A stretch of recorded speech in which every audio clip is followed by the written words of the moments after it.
Right, nandito na naman tayo. Kukuha na naman ng herds. So herdsman na naman tayo ngayon. Ito ang first herd. So kukunin natin ito. Naka-ready na sila. Nakatambak na sa gate. Ayan, oh. Nag-aantay na ng release. So andito sila ngayon sa paddock pa. I-release natin para magsimula na sila lumakad papunta sa feed pad. Kakain na naman sila sa feed pad. Ayan, dyan sila, oh. Ayan.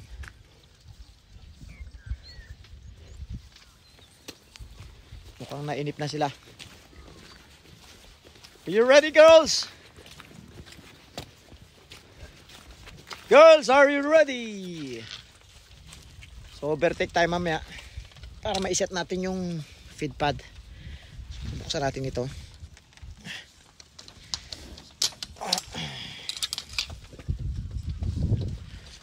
Ayan.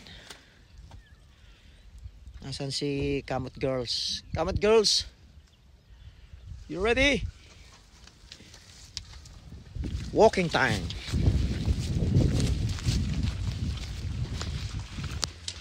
Ayuhok natin dito sa tali. Yeah. Yan ang paano natin gagawin yan. Right. Ayan na sila. Start na sila lalakad. Op, yung motor ko. Up. Slow down. Up.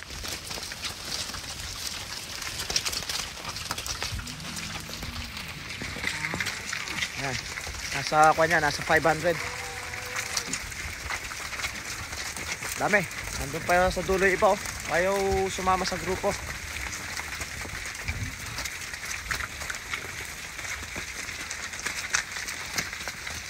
Ayan.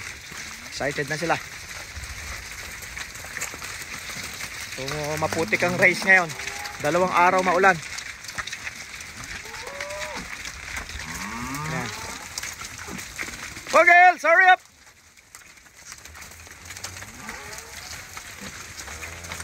Bang!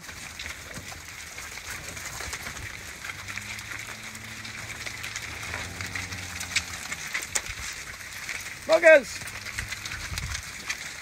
So malapit na silang i-breed. 1st of June, start na naman ng breeding. Ayan. Good condition before start ng breeding. Right. Right, andito na sila. So re-release na natin, papasok na sa feed pad. Op, saan na? Okay, tatakbo. Madudumihan ang suso nyo. Aba naman. Settle down. Ayan.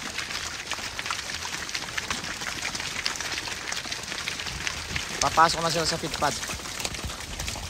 Excited sa bagong pagkain nila. Ayan.